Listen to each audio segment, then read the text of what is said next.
નમસ્કાર, આપ જોઈ રહ્યા છો રફતાર ન્યૂઝ બુલેટિન. રફતાર ન્યૂઝ બુલેટિનમાં આપનું હાર્દિક સ્વાગત છે. જોઈએ આજના મહત્વના સમાચાર.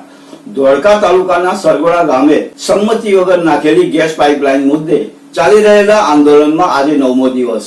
આમ આદમી પાર્ટીના યુવા પ્રદેશ પ્રમુખ બ્રિજરાજસિંહ સોલંકી ધોળકાના આંદોલનના 9મા દિવસે પણ ખેડૂતોની પડખે ઉભા રહ્યા. તો આવો જોઈએ શું છે વિગત.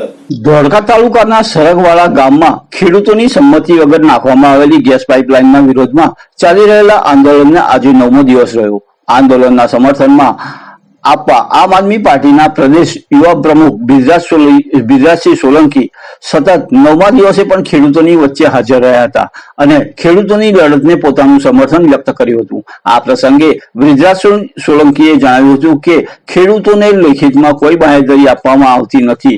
જ્યાં સુધી સરકાર લેખિતમાં ખેડૂતોની હિતોની ખાતરી આપશે નહીં ત્યાં સુધી આમ આદમી પાર્ટી ખેડૂતોની સાથે અડીખમ ઉભી રહેશે અને તેમની લડતમાં ખભે ખભો મિલાવીને લડશે.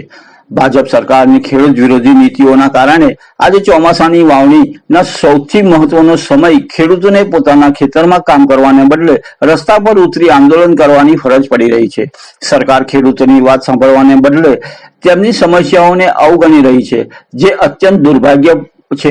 જો સરકાર ખેડૂતોની વ્યાજબી માંગણીઓ પર તાત્કાલિક નિર્ણય નહીં લે તો તેમની વાત ઉપર સાંભળે અને ખેડૂતો પોતાના અધિકારો માટે ભગતસિંહ માર્ગે ચાલતા પણ અચકાશે નહીં. સરકાર સમયસર ખેડૂતોની સાથે સંવાદ કરીને આ સમસ્યાનો ઉકેલ લાવે તેવી આમ આદમી પાર્ટીની માંગ છે.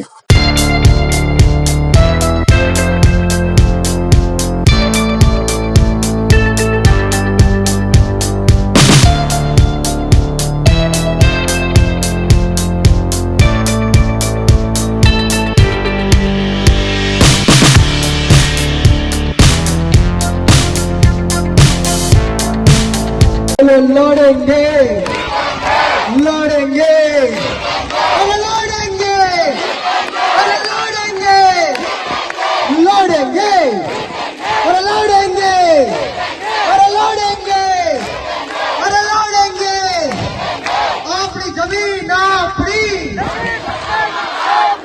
अपनी जमीन अपनी हमसे जो टकराएगा